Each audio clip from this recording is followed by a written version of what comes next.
is my great pleasure to welcome you to the Let Us Dream 2020 Triennial International Virtual Conference on behalf of the entire International Conference Planning and Organizing team.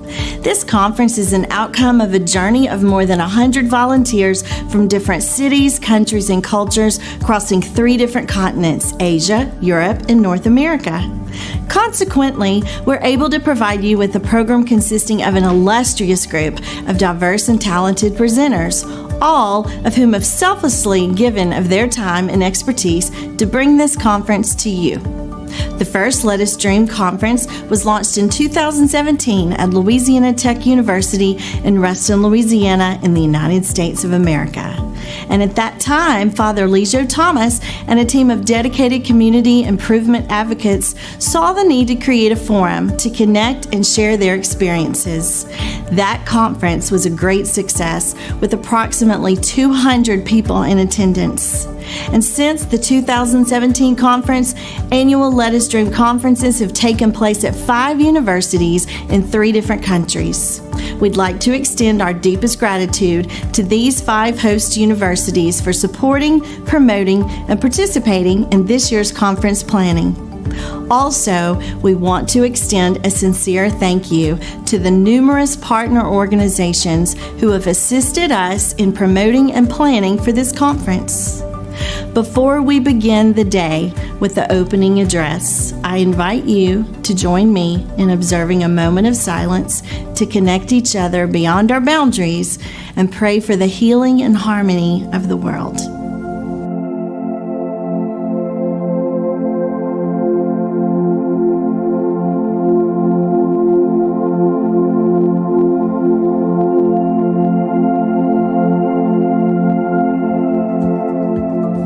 The success of that 2017 Let Us Dream conference can be attributed in large part to the president of Louisiana Tech University, who through his leadership, vision, and unwavering support provided the conference with a beautiful venue, as well as multiple resources to help plan, organize, and deliver the conference.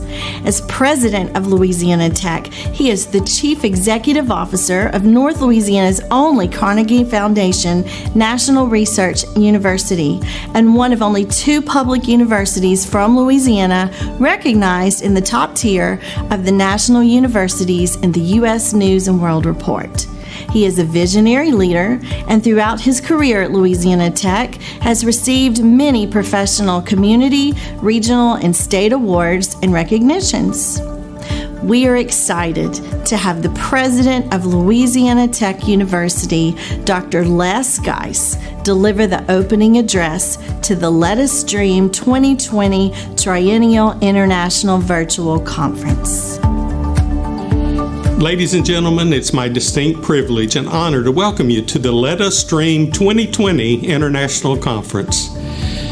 In 2017, my 2 longtime friends and colleagues, Dr. Father Lijo Thomas and Dr. Pauline Leonard, showed exceptional vision and leadership in conceiving and planning this conference.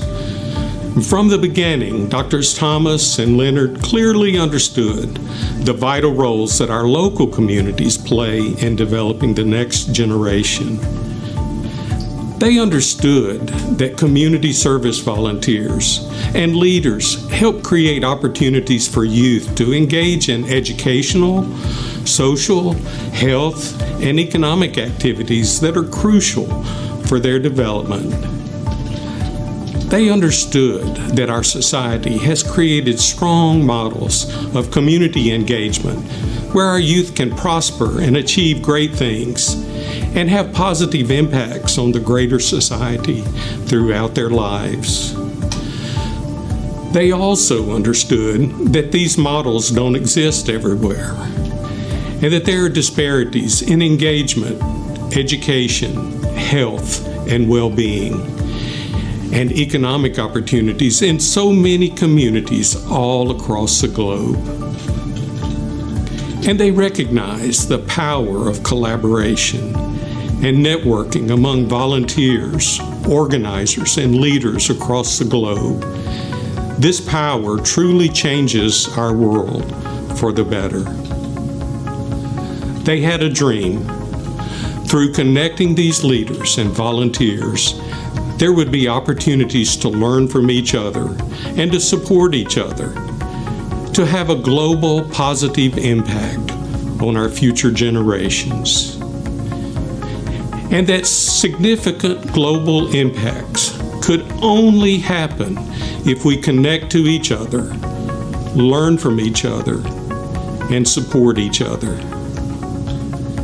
The themes of this conference were designed to achieve those goals and to let us address more specific topics and explore some of the big questions that prepare us and empower us to impact communities across the globe. Thanks to everyone who has invested their time and energy in organizing this conference, as well as those events that led up to this. I'm grateful for your commitment to be a part of this discussion and to take the things that you learn to go back and have positive impacts in the local communities in your region and in your country. Later today, you'll hear from one of my closest friends and colleagues, President Rick Gallo of Grambling State University. And President Gallo and I are fortunate to live in supportive communities where education is a central focus. Our college communities are less than 5 miles apart, and there are many connections between our institutions.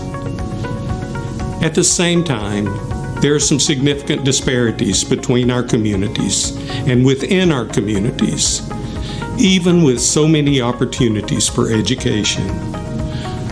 We know that we must work together, not only to expand educational opportunities, but also to focus on more of the systemic issues that limit opportunities for those in our communities.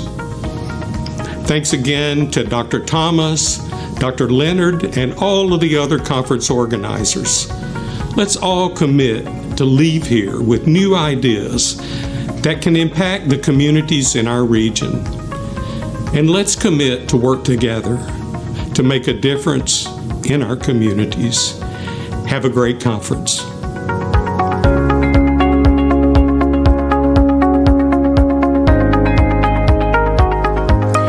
Today, we have a distinguished keynote speaker addressing the topic of education, educational leadership, and community improvement. He's a prolific researcher, author, and speaker who explores issues and challenges pertaining to leadership and management in higher education, leadership, development of urban school leaders in the context of ethics and social justice, and the key to developing excellent and equitable schools. He also brings with him 20-plus years as a teacher and school and district administrator, as well as 15-plus years in higher education. Along with his research, writing, and leadership accomplishments, he has received several distinguished national and international awards for his work in the areas of educational leadership, social justice, and ethics. We are thrilled to introduce Dr. Anthony H. Namor, Professor Emeritus at California State University, Dominguez Hills, as our opening keynote speaker.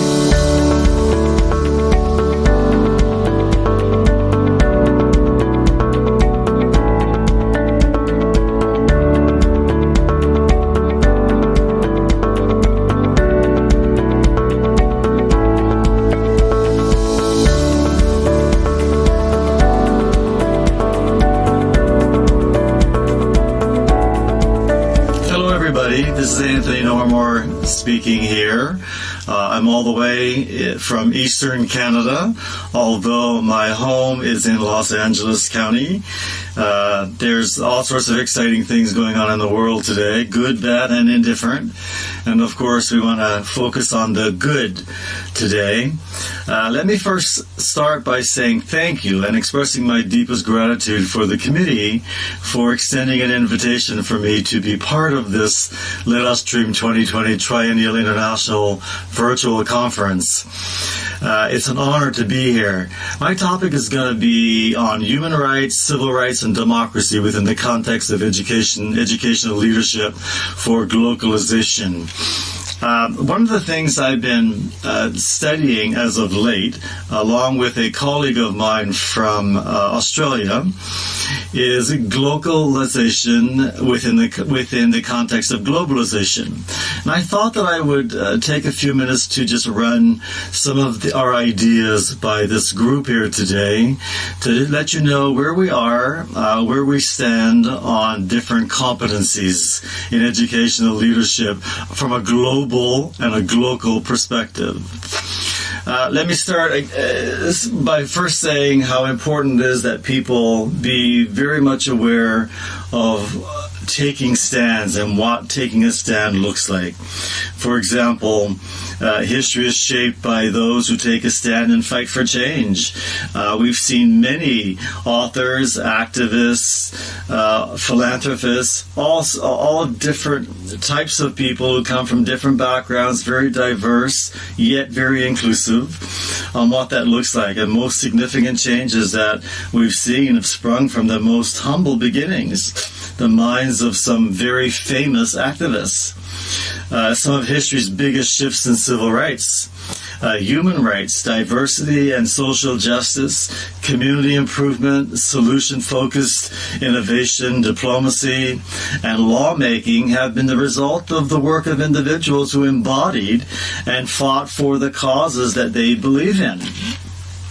And it comes from, as I mentioned earlier, people who represent civil rights, from writers, women's rights, humanitarians. When we talk about civil rights, we're talking about those or people who fought for ending slavery, racial discrimination, and promoting the equal treatment of people in society. Without these elements being put in place, it's nearly impossible to be able to say that, yes, our communities are improving from all facets. And I believe that we do improve our communities when we represent, heed, and really respect what civil rights mean. Women's rights activists as well. These are people specifically working towards promoting equal rights for women. Look at some of our writers, authors who promoted respect for human rights, and they championed the cause of freedom and what that looks like. Then there are humanitarian efforts, people concerned with improving the welfare of others through charitable and humanitarian work. That too becomes very important as we move forward in understanding what it looks like to understand and represent human rights, civil rights, democracy within the context of local and globalization. Within that context of taking a stand, let me just move to global and local efforts and what that looked like, what those efforts look like. When we, for example, discuss globalization, we are aware that globalization is grounded in economics. It's extended beyond the economics and is now applied to political and cultural changes that affect, in common ways, large segments of the world's people. So globalization meaning the international aspect, but it goes much further than just international. As opposed to globalization, which is the synthesis of the local efforts and the global efforts coming together. And that, of course, involves a study of intertwined worldwide discourses, processes, and institutions affecting the local educational practices and policies. And since this particular address will focus on education, I'd like to move into the global leadership literacies within education, and these represent universities, colleges, pre-K-12 education systems, vocational education systems, and the list goes on. But it's education focused. My colleague and I in our research have discovered 10 competencies that we believe are critical for understanding education globally and locally, and especially in terms of educational leadership. And I'm going to discuss those, or at least present them here now. It'll only be brief, but I'll also use some slides as we go through these so you can get a further glance from a perspective, at least being able to see what these things are as well. So let me start with political. So political literacy, and we're calling it literacy and or competency. Both are used. We're going to use them interchangeably, or we have used them interchangeably within our work. We believe that schools can't operate effectively if the leaders within those schools don't understand what it means to be politically literate or politically competent, not just within the local segment, but global segment.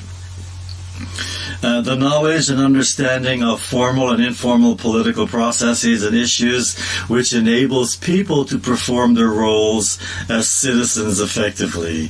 That knowledge and the understanding of those political processes becomes critical for those who are in leadership positions operating in our school systems worldwide, and not just within our own communities.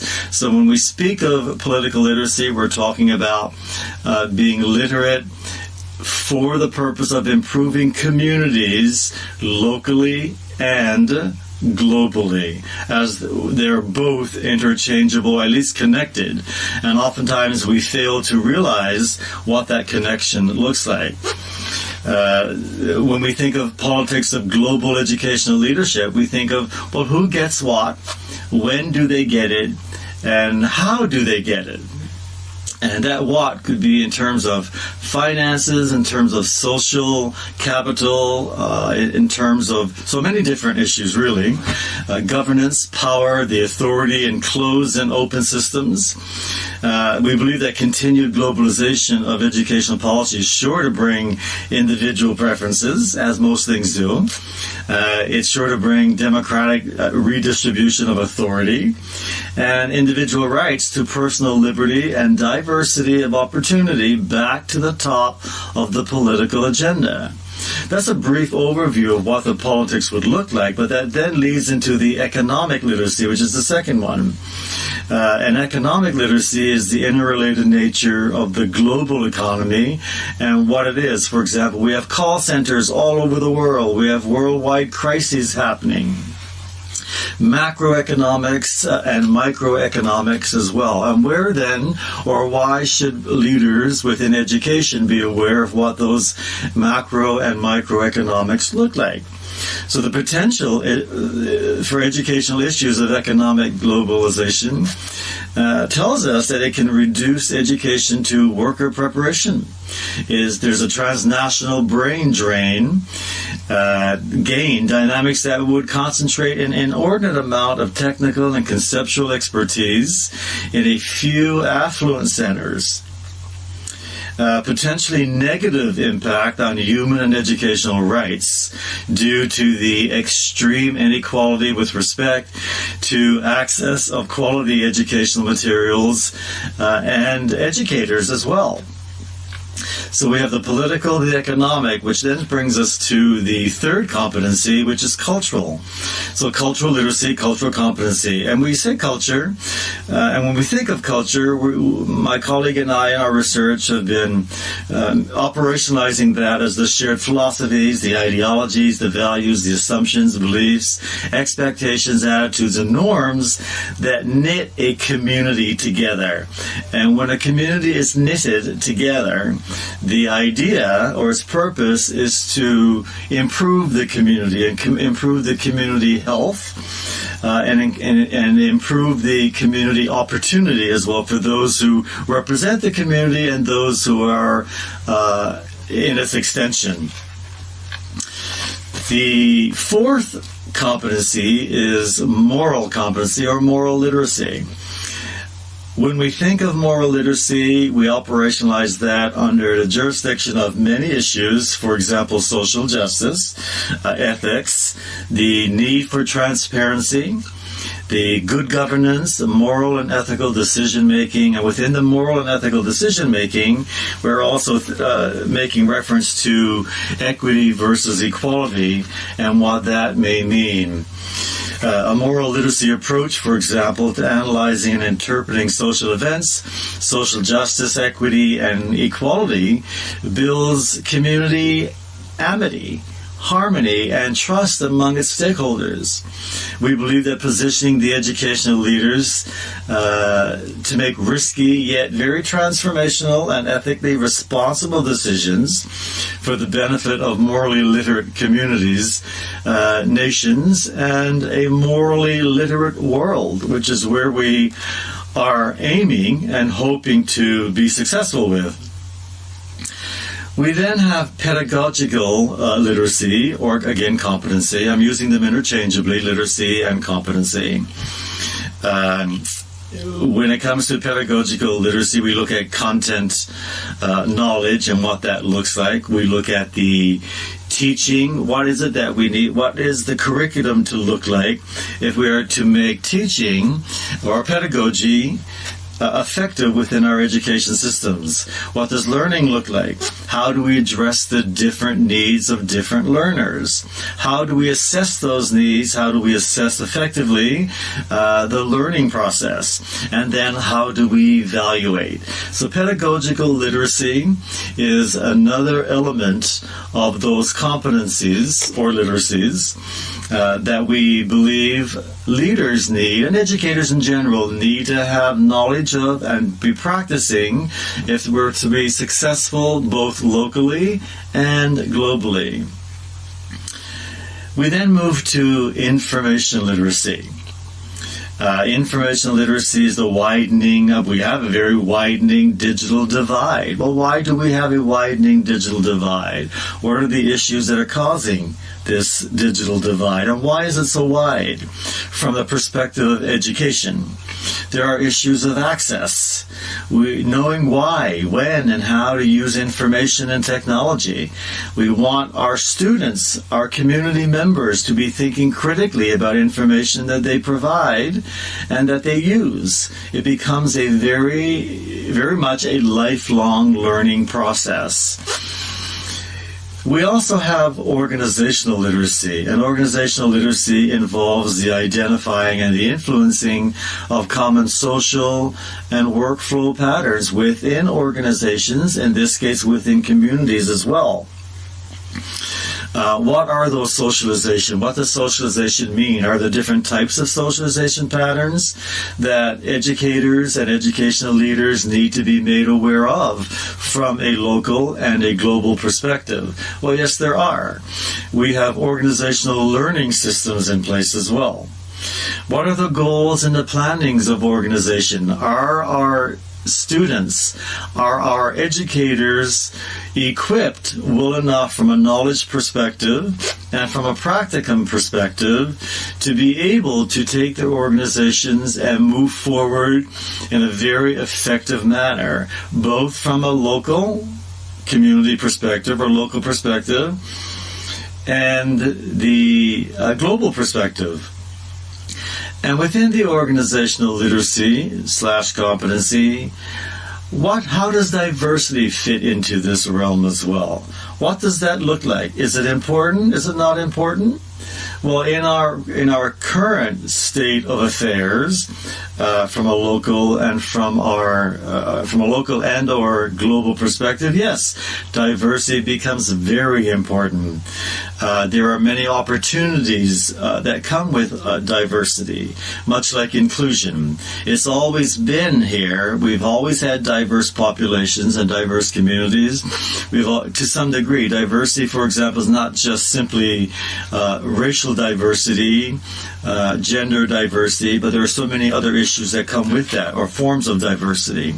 We're talking about personality diversity, diversity in motivation, cognitive learning styles, leadership versus followership style, gender, ethnicity, sexual orientation, politics, linguistic, language, class, age, competency, seniority as well, ageism, organizational function, ability, and philosophy. So we can see that diversity comes in so many different forms, and oftentimes I believe we neglect to realize that there are so many different forms, and we tend to focus on one, two, or three forms of diversity when there are so many different forms that a globally competent or literate leader would need to be aware of and to be able to identify that within the organizations as well. So the organizational leadership then springs into holistic health leadership. And what does that mean?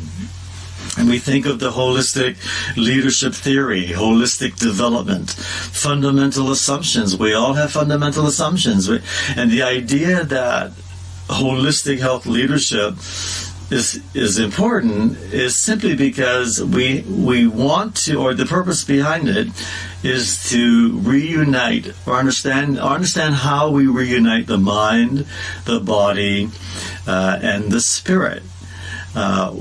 All three elements work well together, and we need to be healthy holistically or within all three realms of these particular reuniting elements. So holistic health leadership is a competency as well.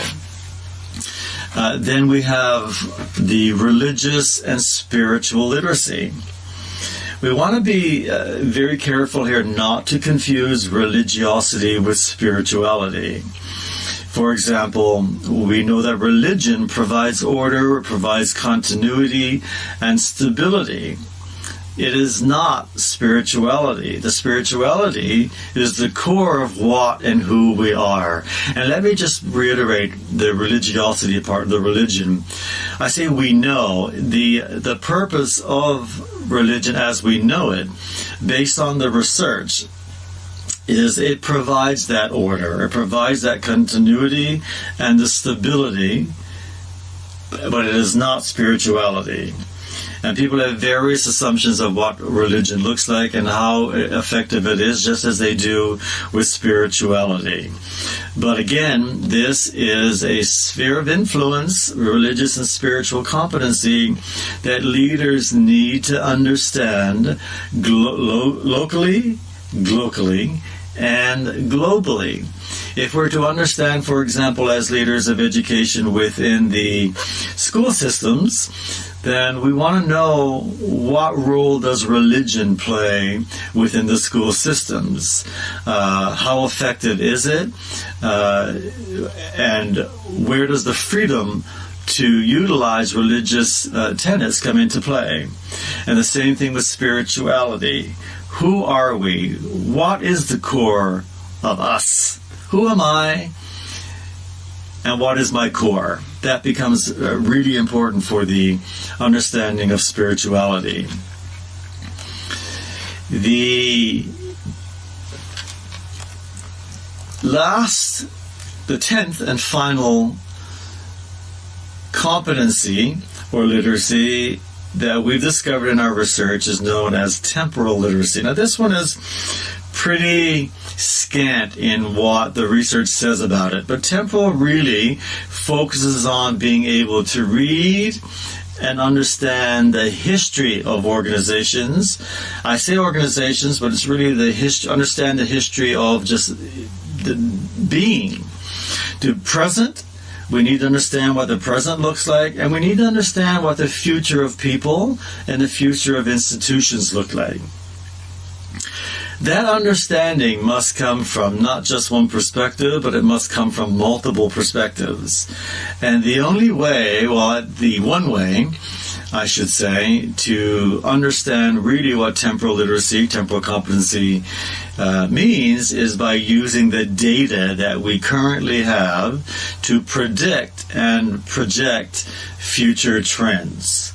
So that gives you an idea of the 10 literacies that we have been focused on over the last few years in our own research. This is a big piece of my personal research or professional research.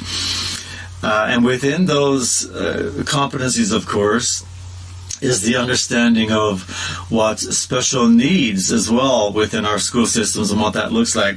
I was a department chair of a special needs department at the Cal State University system for a couple of years a while back, and very quickly saw the need of understanding how important it is for educational leaders and educators in general to understand cognitive learning processes, developmental, intellectual learning processes, what it means to have special needs in our families, in our communities, what we need to have in place to help us understand the importance of making or taking special needs, or those with special needs, not just children but adults as well, and moving opportunities forward with them. For example, we have many students within our school systems who are who have mild needs, others have moderate needs, and others have severe needs. But we have a lot of administrators in our school systems who simply don't understand what that means or how to recognize what that means. And then once it is recognized by those who do recognize it, what to do with that in order to ensure that equity and equality of all students are there for everybody to take or make use of. We also believe that there are times when we have to mix in with this all of these 10 competencies, we have an opportunity to look at youth activism and what youth activism looks like for improving our communities. What does it mean to have a solution-based innovation and solution-based problems and solution-based questions as well, and ideas within our communities? So I'm going to actually give you or leave with you a youth activism link, which will be put up here on a slide in a couple of minutes for you to look at what people are doing worldwide along the lines of activism for taking stands, human rights, defending civil rights, defending democracy, and ensuring what that looks like for globally competent leaders moving forward. This conference is a precise opportunity for us to look at these ideas and to help others get engaged with being activists or becoming activists in different areas. And I also will leave with you some slides on what some of the areas of improving communities have been and are being right now with regards to solidifying relationships.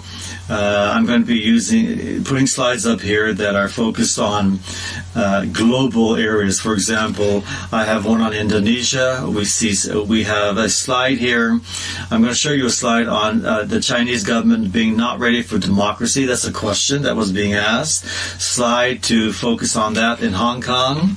The USA, for example.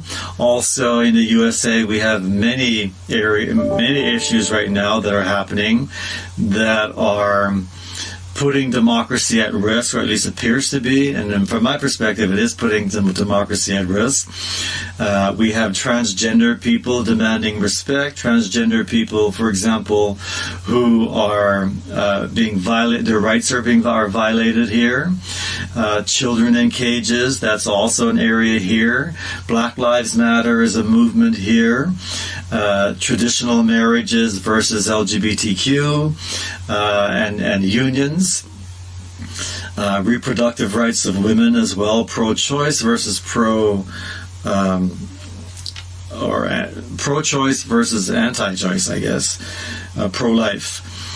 So with that said, I think it's important for us to look at these areas that I'm going to leave with you, and hopefully you'll garner a little bit further understanding, a little more understanding of some of the issues that are going on within the world, and why it's important to have leaders running schools or those in education positions in schools, making it really important to make this a core and a core element of what it is to be an educational leader on a local system level, on a global system level, and on a global system level.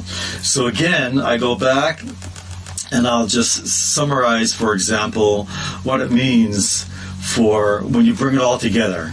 So educational leaders then, from my perspective, is educational leaders are uniquely positioned to influence the aspects of globalization and establish new frontiers. Now in the future, people with the greatest understanding of the 10 literacies or the 10 competencies that we've just reviewed here, and the will and the skill to influence them will be our organizational and community leaders for human rights, civil rights, social justice, humanitarianism, and democracy. And with that, I hope that if some of you have questions or some comments to make to me on any of these issues, that you will use my email address to get in touch with me. I'd love to hear from you. And you can join us as well as we explore more possibilities here with how we can improve our local communities through understanding the 10 literacies, the 10 competencies from a local, global, and a global perspective. And with that, I say thank you very much. Coming up, we have 3 parallel panel discussion sessions related to the field of education. In selecting the themes for each of the 3 panels, our team considered current issues and problems that today's educators are facing. The worldwide COVID-19 pandemic has created increased challenges related to online curriculum access, distance education, and the ongoing concern of holistic education in an increasingly digital technological society. We are extremely fortunate to have assembled an international group of education experts representing Canada, India, and the United States for each of these panel discussion themes. Panel 1, Special Education and Online Curriculum Access. Panel 2, Underserved Children and Distance Learning Disparities. Panel 3, Holistic Learning and Psychosocial Development. You will be introduced to each panel moderator and panel members when the 40-minute panel discussion of your choice begins momentarily.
Good evening, everybody. Good morning in other parts of the world. My name is Manju Balasubramaniam, and I'm the moderator for this evening's panel discussion on special education and online curriculum access.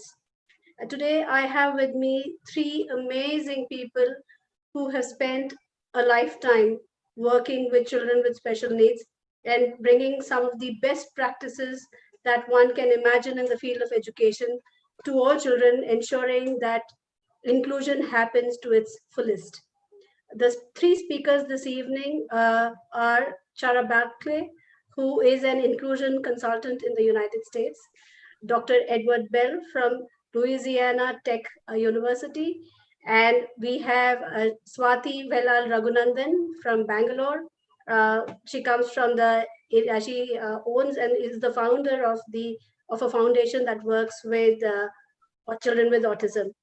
I am delighted to be hosting this webinar as I come from a K through 12 inclusive school. The pandemic has been tough on all of us, very tough for the field of education. And especially, I think it's been the toughest for children with special needs because it's just thrown them out of the social community that they belong to into spaces confined in their homes. Most children haven't been able to step out of their homes since March this year. And I must say that I salute these children who have shown so much resilience and power and strength to be, for carrying themselves through these 8 or 9 months and being prepared to go further. And I think in all of this, people who have to be applauded time and again are teachers, special educators, counselors, and parents who have doubled in the roles of not only parenting but also teaching. Without much ado, I would like to move on to the speakers. You have an amazing set of speakers. Each of them has 5 minutes, and I'd like them to take in more than 5 minutes. So I'm going to cut short my time. We're going to start with Chara Barclay. Chara, I would like to understand from you what your stance has been in the United States and how online education has gone through. Excellent. Thanks so much, Manju. And Edward and Swati, I'm excited to hear from you and learn together this morning. And good evening to everyone watching, and good morning if you're here. I'm in Colorado and it's a bit early, so I've had my coffee.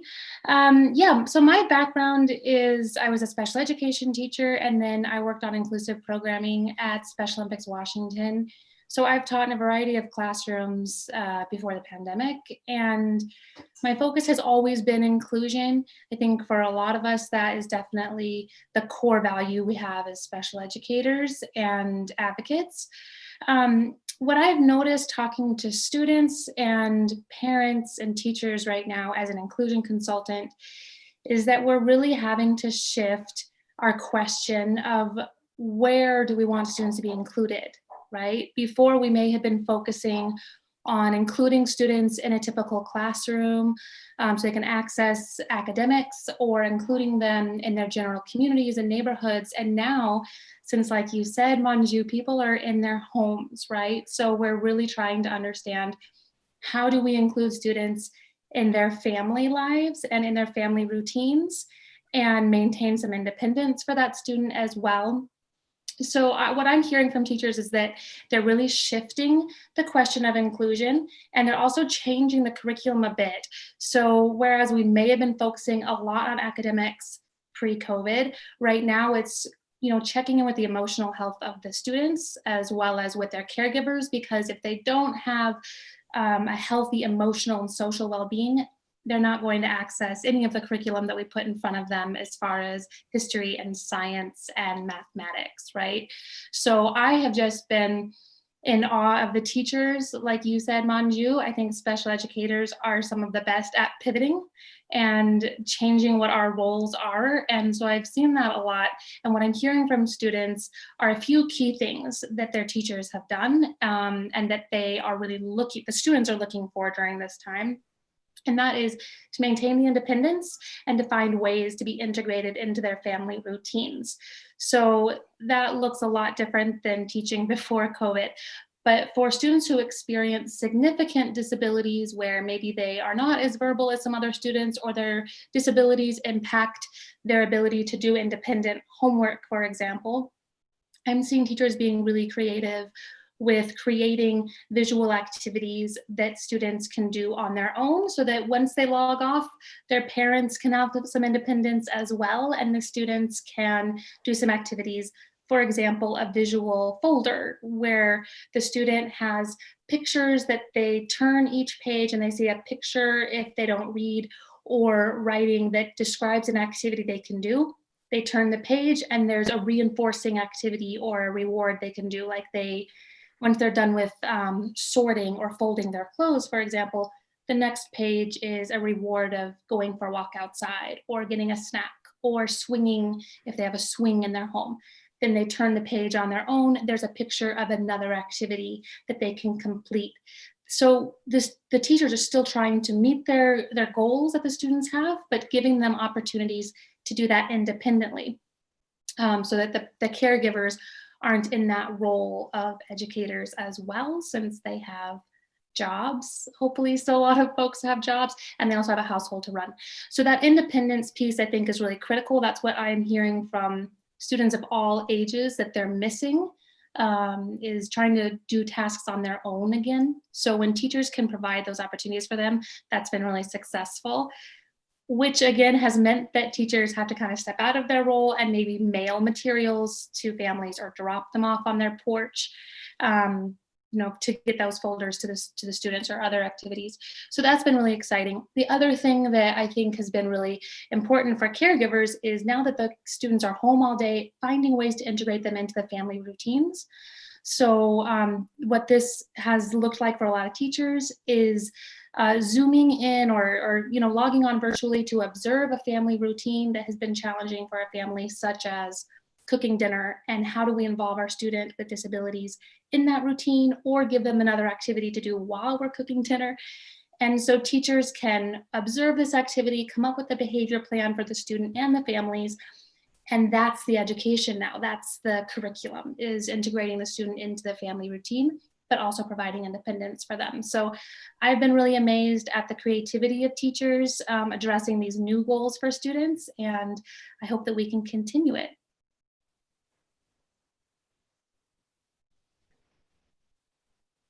Thank you, Chara. We'll come back with the questions that are coming up for you once all the panelists have spoken.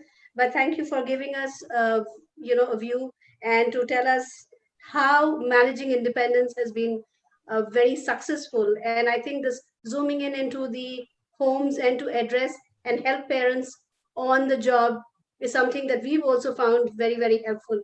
And this is an advantage that didn't happen earlier, because schools would stick to schools and homes would stick to homes. And yes, this has been wonderful. It's been an experience that we've shared as well. Thank you. Dr. Bell, the stage is all yours.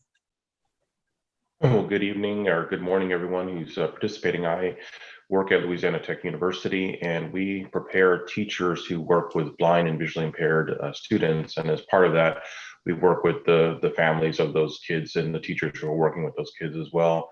I think there are sort of three themes that have really have come out of the last 9 months of dealing with this COVID. One is accessibility. Second is inequities, and the third is really the involvement of the parents and the family. With accessibility, we always, particularly in dealing with blindness and low vision, there's always issues with access to the technologies. Zoom has been, I think, a godsend to most of us, and fortunately, it's very accessible to blind and visually impaired users. Apple was the first mainstream technology company that built accessibility into all of its products. So when you buy an iPad or an iPhone at the store and you turn on VoiceOver, then it's instantly accessible. And this has opened up doors to families, adults, and children with blindness and low vision all across the world. Whereas we've had to be so dependent on others to help get access to those equipments, now we can pretty much access them right out of the box. But on the flip side of that, there are still lots of technologies that are not accessible. And so one of the things we saw this spring in the United States when schools shut down is that there was no plan for that. And so whereas some teachers were focusing on iPads and Google Chromebooks, things like that, other teachers were using other technologies. And so in some cases, the kids could access that information pretty easily and continue learning right along with their sighted classmates. Whereas in other situations, they were completely shut out of the educational experience simply because the technology wasn't built in a way that was accessible for them. And I think that what it's caused us to do is to really think through some of these technologies and help people to have better access to them. A second thing that became really clear here in the United States was, irrespective of the technologies, is the inequities in so many homes around the country. Whereas a lot of families have broadband internet and laptop computers and easy access to these technologies. So when they are sent to stay home and study from home, they could very easily turn on their computers and jump right into work. But other families don't have internet at home, don't have computers at home. And shockingly, many kids don't even have good nutrition at home. So we found ourselves in a crisis where kids' basic nutritional needs that were being met by the educational system, and now they're stuck at home. So how can you focus on learning and education when you're hungry? And so these inequities that are so pervasive throughout this society are a major challenge that needs to still be dealt with across our whole country. The third thing, which I think has actually been a good thing, is the involvement of the parents in the education of their kids. We've said for a long time that the parent is the first teacher. The parent is the one who is educating that child from birth and on forward. And a lot of times we as professionals, when they get into school, sort of take charge and take control of that educational experience. But with these kids being at home in the last 9 months, parents have had to get more engaged and more involved in accessing the technologies and being a co-teacher. And I think we've actually seen a lot of really good things that have come out of that, because it's sort of demystified some of what we do. It's given some empowerment to the families and to the parents, and helping them to really engage with their learners. And we were able to reach people in a way that we couldn't before that. A lot of times we'll have summer programs for kids to come together and learn.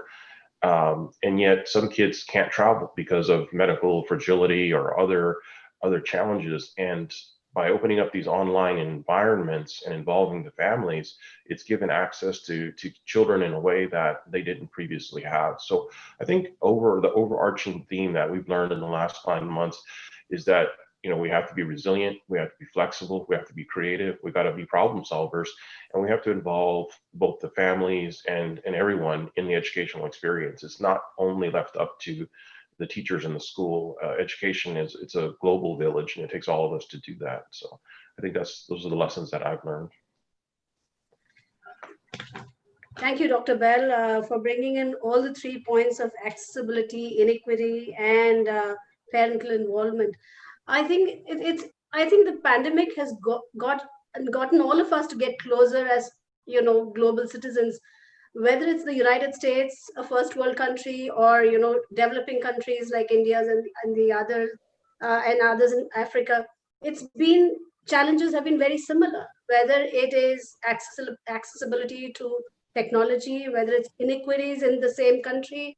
It's so hard, it feels a sense of togetherness, that we've all had challenges, and we've all kind of come across, and we've stood up to those challenges in similar manners, just because of one common line that we felt, that is unconditional love for our children, and our belief that every child needs to be learning, whatever be the circumstance. And I think for the first time, we've seen parents across the globe, engage in the process of learning with their children, and also appreciate what teachers have been doing all these years. And that has somehow got all of us together. This partnership, that whose child is this? This question of whose child is this has somehow come to say that it's our child. And like what Dr. Bell said, it takes a village to raise a child. Never have we seen this kind of an involvement.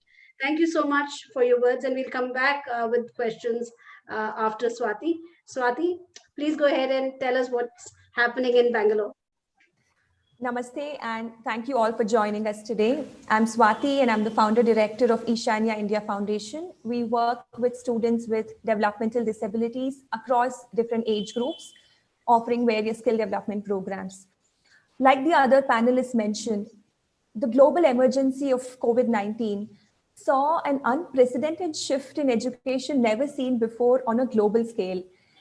Students, parents, educators all around the world are, I think, really feeling the ripple effect of COVID-19 as schools suddenly shut down and quarantine was ordered. This situation is something that none of us have navigated before and has posed a lot of unique challenges to individuals with special needs, coping with the unknown, sudden changes in the routine, and of course, the fear around contracting the virus. From the time lockdown was announced here in March, I've heard from a lot of parents about increase in meltdowns and aggressive behaviors. I know of two parents specifically who've done everything possible to make virtual learning work for their children. But after 6 months, they realized that, their house just cannot be a classroom. And there's no way they can be the teacher, even if it is just to support them during online classes. Both of them shared how they have to just put off work on some days just to get through the day without any violent behavior or fight. My first thought when lockdown was announced was, thank God for technology. We can do something. We can be connected with our students and their families. But we are the privileged ones and we could do that. But the ground reality in a country like India is very different. A big set of population live below poverty line. They live in villages and basic services may not be properly available. Although through the various initiatives by the government, a lot of students, including those with special needs, now have access to laptop and perhaps even internet, the living condition may not be suitable or convenient. And of course, there's a lot of economic stress and low education level of parents. And here we must consider digital skills too. It means that many children may not benefit from virtual learning. And I'm specifically talking about children with special needs like autism, who require a lot of individualized support. In fact, in the Pragyata guidelines for online education by the Government of India, the section on disability is the smallest and it completely lacks details on how children with various disabilities can be supported. I think digital incorporation of special education is not easy. So it hasn't been an easy journey for all the educators to bring about a complete behavioral change towards technology. They face the challenge of ensuring students understand how to navigate the online learning platform. Parents need to be taught how to support their children, and instructions, of course, need to be presented in a meaningful way. But I think now most of them are able to do it. And I think that's one of the greatest outcomes of this whole crisis. And I think this crisis has certainly stimulated innovation within the education sector. The Government of India has used traditional distant learning methods in areas where there's no internet connection. They've used television and radio programs apart from distribution of print materials, and some of which have been used by students with special needs as well. So technology has certainly filled some of the gaps caused by school closure. It has helped organizations to reach out to students from other cities and villages, train them and the parents. So I think generally a lot of people now are not only adapting, but are innovating new tools that are inclusive. So although the absence of human touch remains a critical factor for children with special needs, thanks to technology, I think we've been able to achieve a lot. And we special educators always talk about collaborative approach. So we've been able to form, I think, a very strong connection with the parents, empower them to not only work with the children, but also make them more tech savvy. There are many resources which are available for free, although not all of them can be used by children with special needs directly. I strongly believe that change is on the way, but we should just not forget to put equity and inclusion at the center of it. So there are resources available, but we may not yet know the best way to utilize them. There are certainly great opportunities, but a lot of challenges also that require innovative solutions. So I think we must come together, conduct a lot of studies to explore how online instructions should be designed, how it should be delivered to improve student outcomes, specifically for students with special needs. And I think that can happen only when people understand and accept that online education is here to stay. And we build a network of big collaborators to discuss the challenges, to share resources, and to help each other out. I would like to end by saying that we don't know how all of this will turn out, but I think we will emerge from this crisis with a renewed sense of purpose, with gratitude, and a whole lot of possibilities to make education more inclusive. Thank you. Thank you, Swati, for bringing across to the globe the situation that was in India at the beginning of the pandemic and how it's panned out and how the past 6 to 8 months have been, a process of learning for everybody, whether it's in remote India, in a remote village in India or a city like Bangalore or Delhi. I will start with the questions straight away, and I'd like to thank each of the panelists for sticking to their time limit, and so we have more time for questions. And the questions are right here. They're coming in. They're pouring in every minute. This is a question that I'm opening up to all three panelists. You can take a minute each to answer that. We'll go in the same order with Chara, Dr. Bell, and Swati. The first question coming up is, what are the pros and cons of online education, and how do we overcome these challenges? Well, I think I've learned a lot just by listening to the other panelists about some of the pros and cons. I think the things that stand out to me are the collaboration, like we've all witnessed with families. And I really liked what you said, Manju, about really questioning whose child is this, and also really honoring that collaboration with parents and the students' desires as well, because we have more time to stop and listen, right? We're all more focused and present, it seems like, or at least we try. So that is probably the biggest pro that I think so far. And then the con has been, as we've seen in both of our countries and around the world, just those inequities that always existed, but they were much easier to ignore and dismiss. Or maybe that's a pro that now we see it, but I would say the con is that they exist and that those students aren't having access. Yeah, I would agree with that. And so, this conference that we're doing right now is an obvious pro, that we can be together literally around the world having this conversation in real time is phenomenal. And it's something that I've participated in more national and international conferences in the last 9 months than in the last 9 years, because technology has made that a possibility. But again, it comes back to access, and where we can reach people in rural areas and all around the world and all around the country. That's only true if they have the infrastructure, if they have the facilities to have the internet, to have the computers. And so the possibilities are there. The possibilities are great. Of course, one of the cons too is not being there in person, and that networking that we do at conferences, or kids being able to be together and play together and socialize. That is certainly a con, and something that I think we're all looking forward to getting back to next year.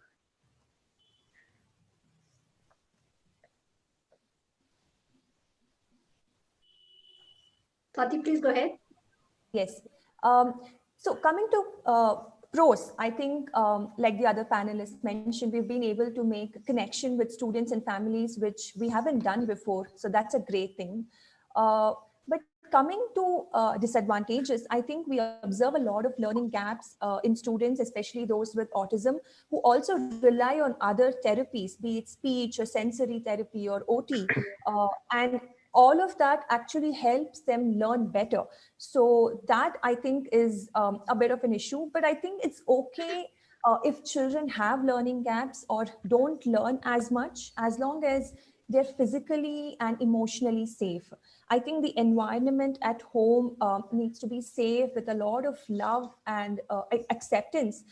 So I think they will emerge from this whole crisis, I think, a little more resilient. So it's okay. We can always address the learning gaps a little later, but the home environment needs to be good.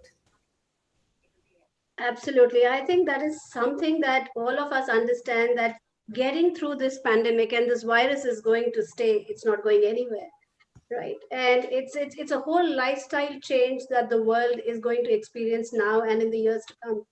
And what everyone wants is just to be able to sail through this in the best possible manner. And so some of our expectations have also changed. While we still have high expectations of our children and learning, we are more understanding of the fact that learning is very personalized, and we need to be somewhere accommodating for that personalization of education. I will come back to the question on what has been each of your biggest challenges. But yesterday, I was listening to Kelly Scott, the astronaut, who spent 1 year at the space station. And one of the questions that was brought to him was, how was it coming back to the Earth after a year? What do you think would be the challenges when students come back to the physical space in schools after this long stay where they've been away from the school and the learning environment in the physical space? Again, each one of you can take the question and answer that. That's a great question. I haven't heard that question a lot, and I haven't been thinking about it. But the first thing that came to my mind is just adjusting to more stimulation and socialization. I think for any of us, whether we experience a disability or not, we now have a new routine, and we have fewer people that we're interacting with. And, I noticed even when I do leave the house now, which we aren't doing again, but when we've had more flexibility in our levels of quarantine and I've gotten ready to leave the house, I have a little bit of anxiety just getting ready to get in my car and leaving, because I'm so used to just being at home in a very relaxed routine and schedule. And so I think that's going to be an adjustment for all of us, and definitely for students who experience different disabilities. That will be an adjustment just to get used to the stimulation and the socialization again. Yeah, I think one of the biggest things we're going to see when kids all come back together again is the inequities are going to become very, very apparent. The kids who have very strong family ties, who have access to curriculum, access to the internet, who have parents that make sure that they get their homework done, and kids who are self-motivated to learn, versus the kids who don't have a very strong family structure, or don't have the technology at home, and don't have somebody pushing and prodding them to get their work done. When they all come back to school together, we're going to see those inequities really coming out, that how far ahead some kids are and how far behind some kids are. And it's a very unfortunate part that I hope we can, if this is going to continue through much of next year, I hope that there's some better solutions as to how to kind of level that playing field across all families, because unfortunately there's just a lot of inequities across our social systems, and leveling that playing field is a systemic issue, not an interpersonal one. I think it's too early to tell how everyone will settle down once we are able to reopen, especially children with autism. We know they thrive on routine. So it's again a new routine when they come back to us. And obviously we will need to follow all the safety and precautionary methods. It could be hand wash, or it could be, wearing masks. So all of that, I'm pretty sure, will be challenging for a lot of, students with autism, but we have to see how we're going to work around that. Yeah, I think I'm not going to give up wearing the mask for the rest of my life. I just realized that for someone who's asthmatic like me, I've not had a cold since March. So I think a lot of good things, whether it's social distancing or masking, or, these are things that have become an integral part. And I think children with special needs have also seen it in their homes, and so are a little more used to it than that. But coming back to the normal, or the really new normal, I'm not sure how we're going to address that, is going to be very, very different. There's a question that's coming up, and this is about, we saw that there is inequity, and everybody spoke about it. It doesn't matter which part of the world they are in. But then in countries, the question says, since technology has become an integral part of education delivery, how can technologically and economically challenged parts of the world impart education to students with special needs? That's for all of us to give a go for. That's such a big question. I don't think that we found the answer. I wish I had an answer, right? I mean, I don't think governments have that answer. I'm going to pass. Well, I would say, One of the things is certainly in developed countries, we take things like clean water and electricity for granted, interstate highways that are in good repair, bridges, these infrastructure pieces of our society, the fabric of our society. And I think that in the next decade or so, I think internet and broadband and access to the internet and technologies, that's going to have to become something that is so integral to all of our lives that I think governments need to be responsible for making sure that broadband is available everywhere, because it isn't just a luxury anymore. It is almost a necessity. So I do think it's going to take governments really making technology and access to technology as important as electricity and clean water. Absolutely, absolutely. Yeah, so I think in a country like India, it is going to be challenging. But at the same time, I see a lot of organizations coming forward, innovating new tools that could probably cater to an educational system to function at the most basic level, something that would reach a remote village. And I think there are organizations looking at creating new learning management systems that are inclusive as well. So like I mentioned in my share, I think we have to come together and find unique solutions. Otherwise, nothing's going to happen. I agree with what all of you have said, and I think it's come up repeatedly in our discussions that for the first time, technology has brought the world together on a platform. None of us have attended as many webinars as we've done in the last 9 months. And I think such sharing of practices has also not happened globally. People were doing good work, especially in special ed in small pockets, but it was just staying there. It wasn't moving on. And now we have some of the best practices coming up to everybody. And I'm sure that, like Dr. Bell said, no more a luxury. Technology is a necessity, and it's going to be a way of life, and governments across the world are doing that.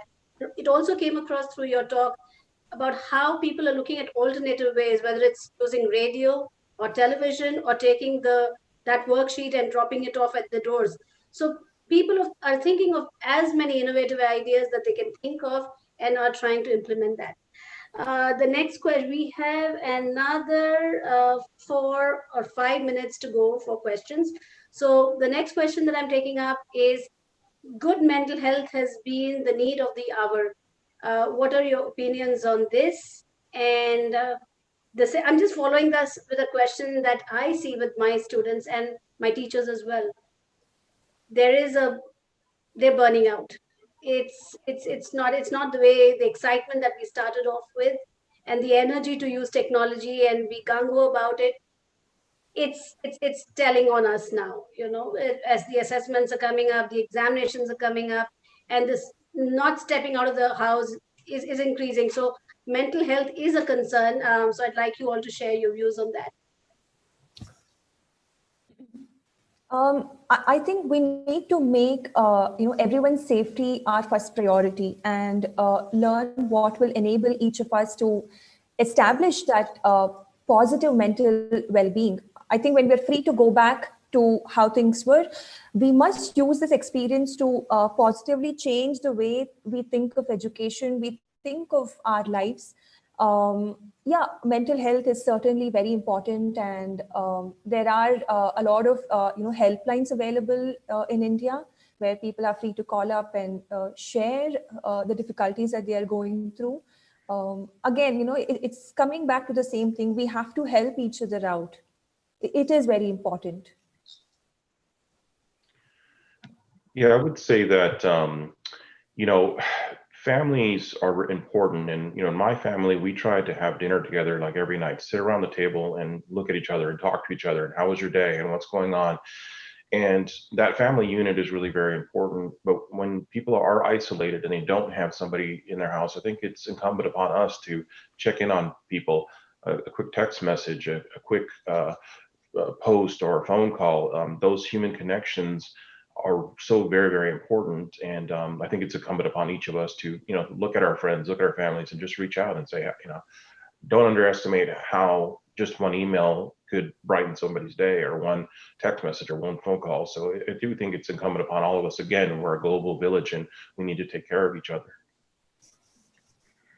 Yeah, I would echo that as well, and say that in the U.S. especially, we've always had an issue with our mental health, and it's been described as a crisis, that we have a lot of us that are suffering. And I think on top of that, we have this culture of silence around mental health as well. And so I think that's a positive thing that's come out of this, is that, we have public service announcements on TV, and we have more people discussing mental health on social media. And so hopefully that's something that we can continue on after the pandemic as well. And the other thing is I would say is that, social media definitely has its downsides, but I think that has been a great connector if people know how to use it and are comfortable with it, especially for people with disabilities, because they can still get a little bit of social connection, via Facebook or Instagram and different mediums. So I think that has been a little bit of that human connection that we all crave, and that's been a positive as well. I think the human connections come up in such a big way this time, without really being in each other's presence. We felt that, as humanity, we have felt similar issues, similar problems, and we've tried to look for solutions that are similar, or if not, said, I've experienced this and this has worked, try this out. And I think that has been, the pandemic, I think in many ways has been our teacher. And we've all been co-learners in this journey of, getting through this pandemic. One of the questions that comes from this process of learning is, do you think that online education is getting very hectic for students? We spoke about this earlier, but I want to understand how it's in the special ed scenario in all three. And do you think that this is an offline curriculum would be a blended approach, would be a better fit, just rather than just keeping it online? And are students overwhelmed with the assignments and the high stake examinations that they will have to take eventually at the end of the academic year?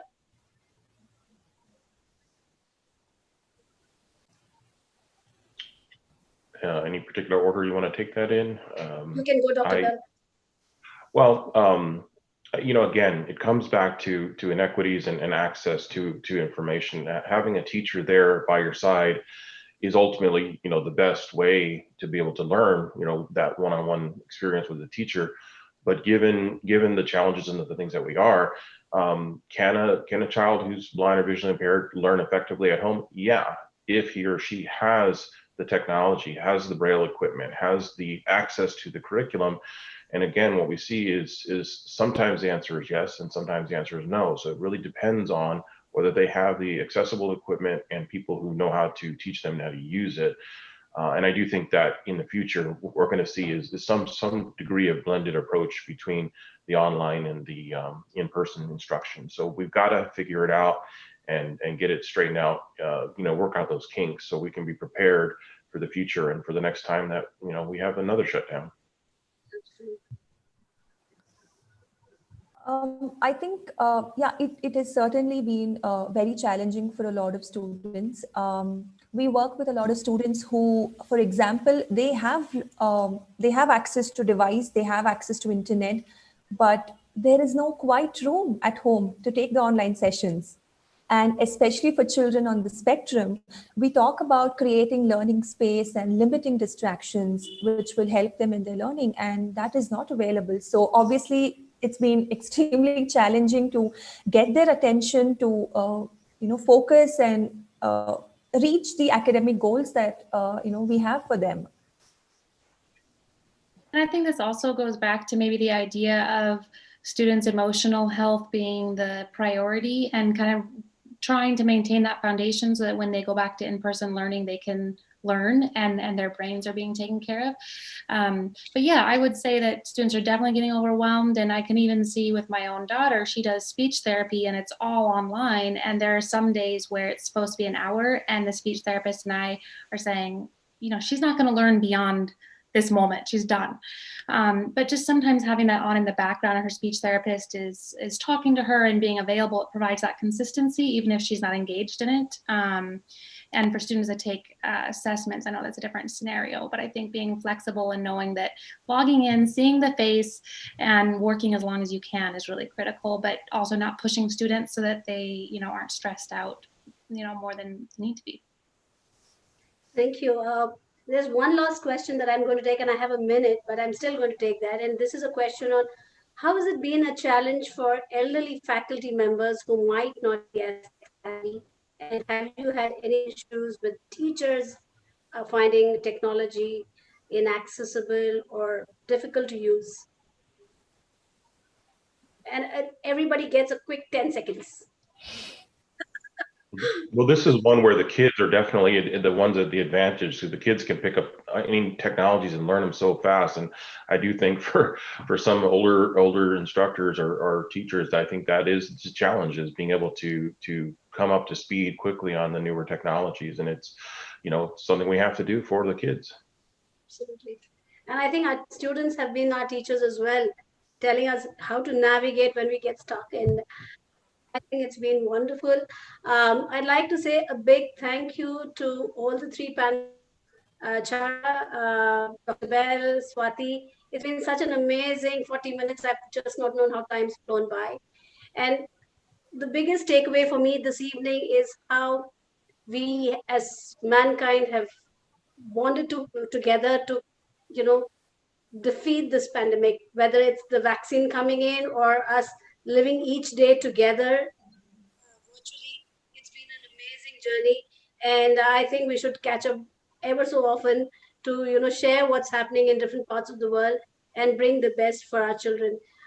Thank you for bringing out the importance of families, and so important that children who have families and have warm families are going to come out of this much more stronger. But it's also our duty to reach out to those who don't have it. And I think all of us listening into this program today are going to go out and do a little more. Thank you, everybody. Thank you, Christ University and BU, for giving us this platform to share some of our experiences through the pandemic. Have a blessed day. Thank you.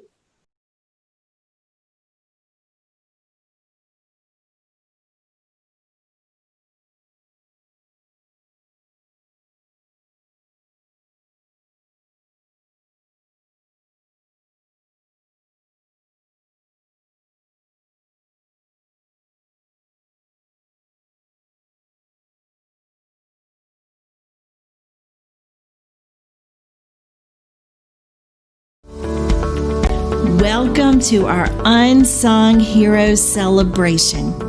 Likely, most will agree that common characteristics. Welcome to our Unsung Heroes celebration. Likely, most will agree that common characteristics of heroes include admirable qualities such as bravery, courage, determination, moral integrity, selflessness, empathy, and servant leadership, just to name a few. Oftentimes, a hero is admired and recognized for great and brave acts. Literature is replete with examples of many kinds of heroes, such as the mythological Greek hero Hercules, known for his strength and courage, and the non-fictional hero Florence Nightingale, known for her leadership and compassion and care for suffering patients. And who amongst us has not heard of fictional heroes such as Superman and Wonder Woman, both of whom exhibited superhuman strength and strong moral character? Yes, we have many examples of heroes across cultures, but what does that mean to be an unsung hero? As heroes, oftentimes they exhibit moral courage, determination, selflessness, empathy, and servant leadership, qualities similar to those of their more celebrated counterparts. However, unsung heroes typically go undetected in their communities. They fly beneath the radar. Unsung heroes are people who do extraordinary things for others without seeking or anticipating credit, reward, or recognition. The Let Us Dream Conference is grounded in the value of volunteerism, specifically performing selfless acts of service for community improvement and empowerment, or as Archbishop Desmond Tutu would so simply but poignantly say, doing little bits of good. Therefore, it seems highly relevant that we have chosen to honor individuals who reflect this value in their everyday lives without expecting acknowledgement for what they do with their heart. According to the late great American poet Maya Angelou, If you find it in your heart to care for someone else, you will have succeeded. It is this measure of success that is so clearly aligns with the values that underpin this conference. And that is why we are profoundly grateful for the opportunity to have you join us this year in the celebration of our unsung heroes.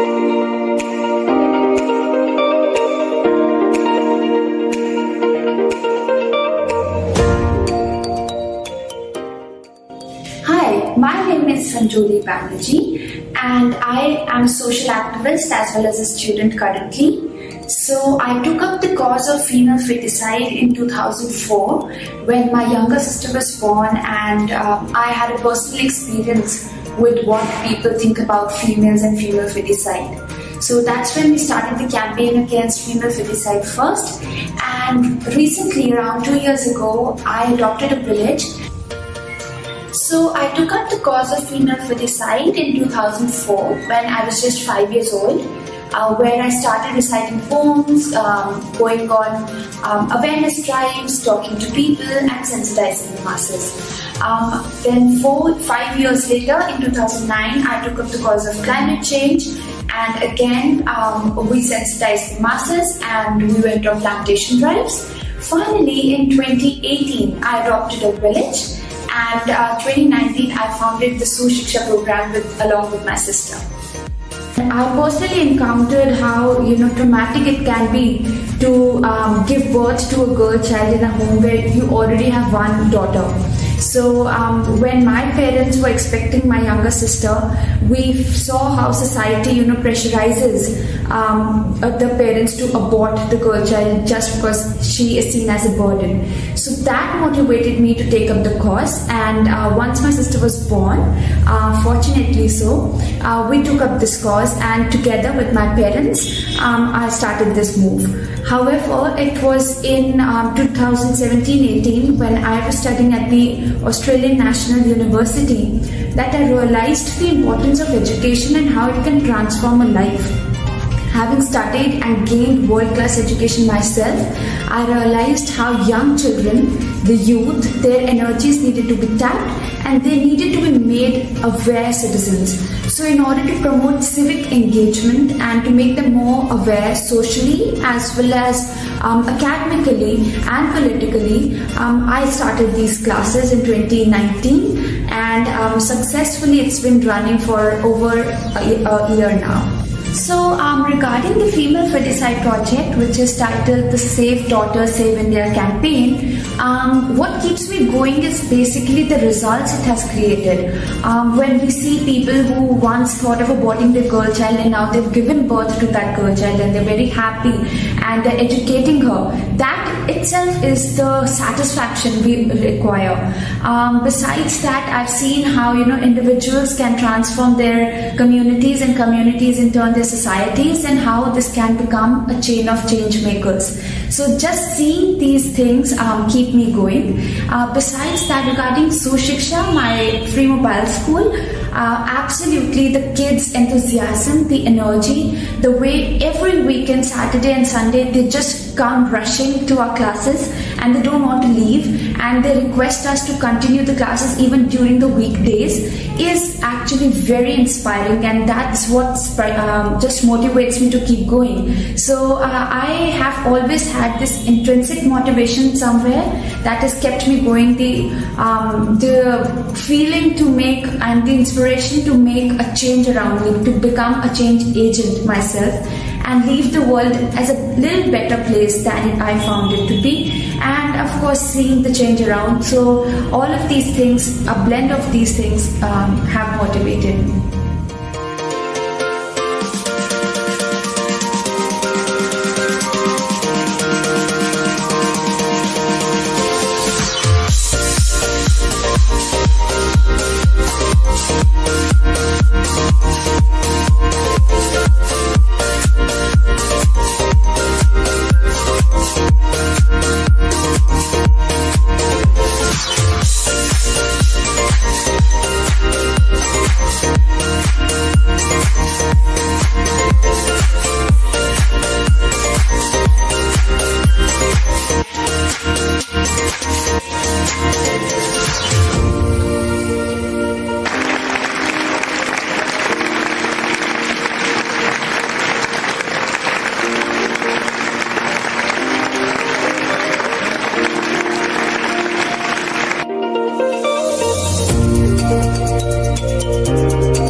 one of the reasons that I was being motivated to take this program is that when I first of all look at the 17 Sustainable Development Goals as United Nations initiate and has a target for 2030.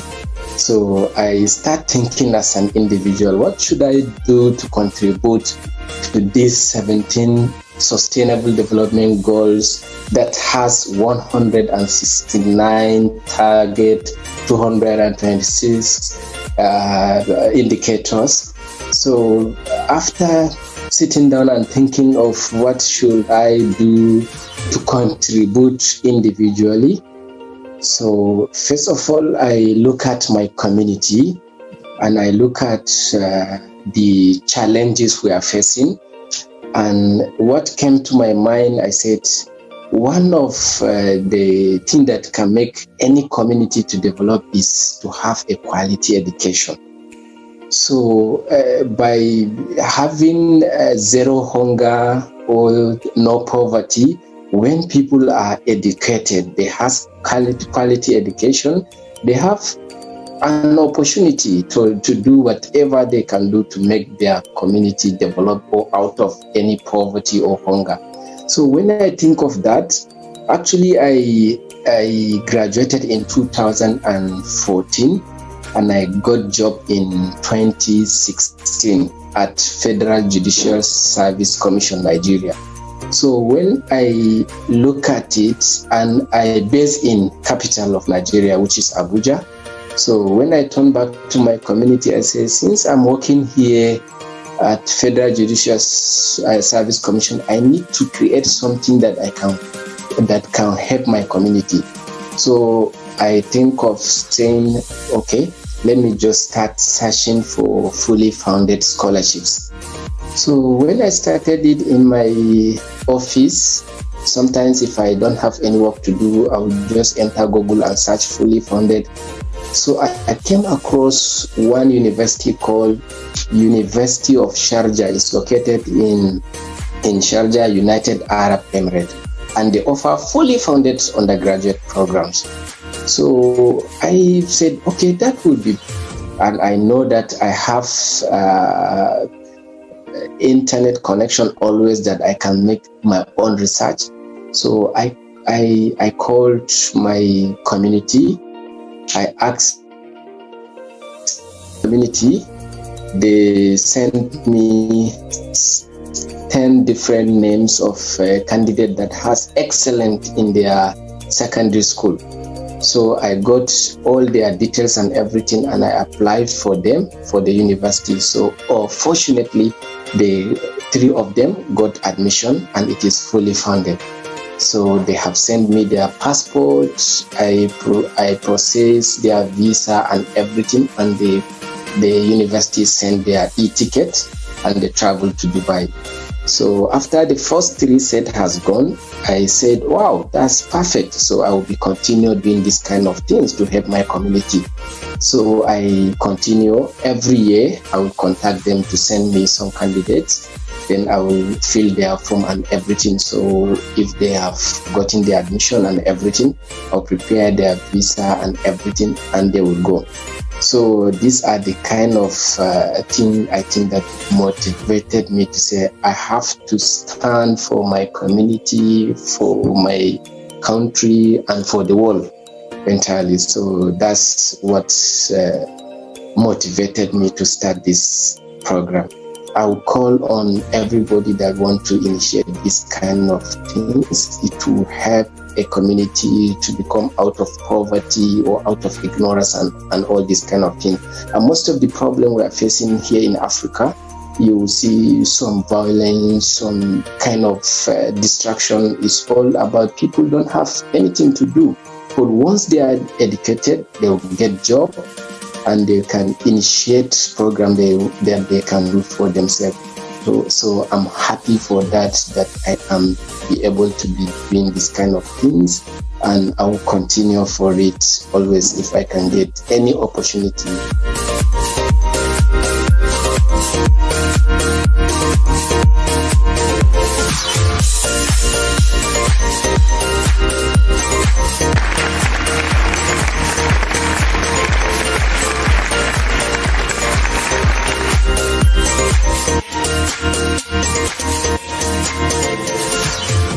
Miss Chandrikamma was born blind, but she has been proving in her whole life that she has a light around her. The main strength that Chandrikamma has is that she has never kept away from doing anything. She couldn't get a government job but started her own business. She is a natural leader who inspires others in her journey. Her role in setting up self-help groups of physically challenged women has been appreciated and recognized in Kerala. She played an essential role in making authorities realize the need to set up select units for Kerala's physically challenged.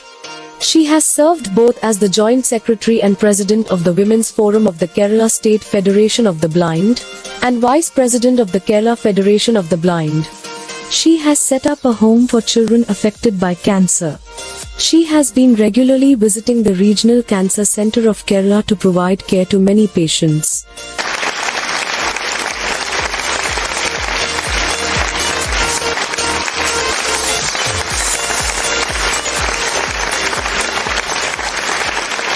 Art can be described as understanding any problems and expressing it through an artist's perspective. With love towards art and with the motive to make people's heart happy, Shirin Batra, founder of Heart, a non-profit organization which is in New Delhi, India, started on the 7th of July 2020, where the artworks are sold entirely for charity. She contributed financial aid to an 11-year-old cancer patient battling leukemia for the third time. Reusable sanitary napkins distribution drive is held in a slum in West Delhi. Awareness of menstrual hygiene and sanitation was spread through a discussion and distribution of reusable sanitary napkins to women and girls living in the slum. She has been initiating this with a dream to touch and to make as many hearts smile as possible.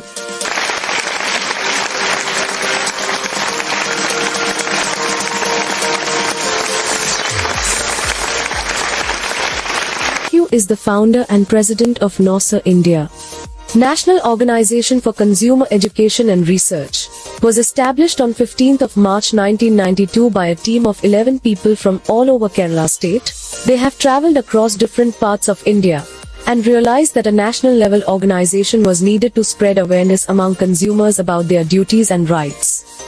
NOSA India has innovative ideas to empower the citizens by waking them to the laws of the country in their regional or local language. They have published 72 books and 6 periodicals. They also conduct seminars, classes, street corner meetings, workshops, jeep rallies, youth training, income generating training.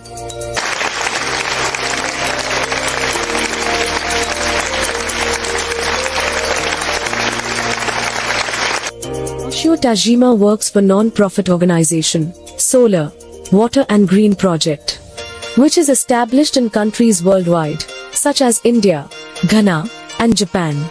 Even economically, poor people can benefit from solar panels and LEDs and safe and clean drinking water and agriculture. They aim to form a society where safe and secure food can be eaten by securing water and spreading organic farming and natural farming. They help to improve rural people's independence and living environment and exchange between cities and rural areas. Regularly, the purpose is to create a society in which people and nature are in harmony by promoting projects, holding practical seminars, practical training, research, lectures, and tours in communities and schools.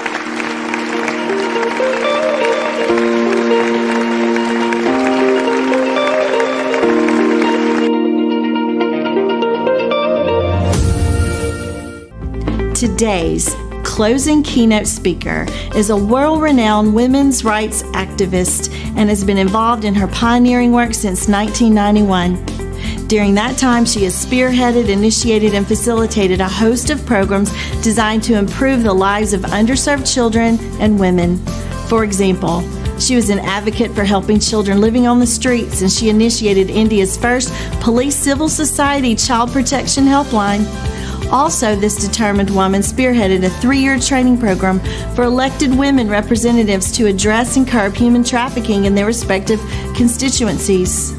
The boundless list of her involvement in community improvement is impressive, and for which she has received numerous awards and recognition. Moreover, she has authored numerous papers and curricula for the purpose of educating the public on issues pertaining to gender equality, women and children's rights, and transformative leadership and values for women and girls from economically challenged communities. It is with great pleasure that I introduce Ms. Brenda Adejay as our closing keynote speaker. Good evening. Namaskara. For this Let Us Dream conference, it is a privilege to be giving the closing remarks for the first day's program. Education is something that every human being has a right to. Education is also, in my country, India, a fundamental right. Every child, every youth, every adult can claim to want to be educated.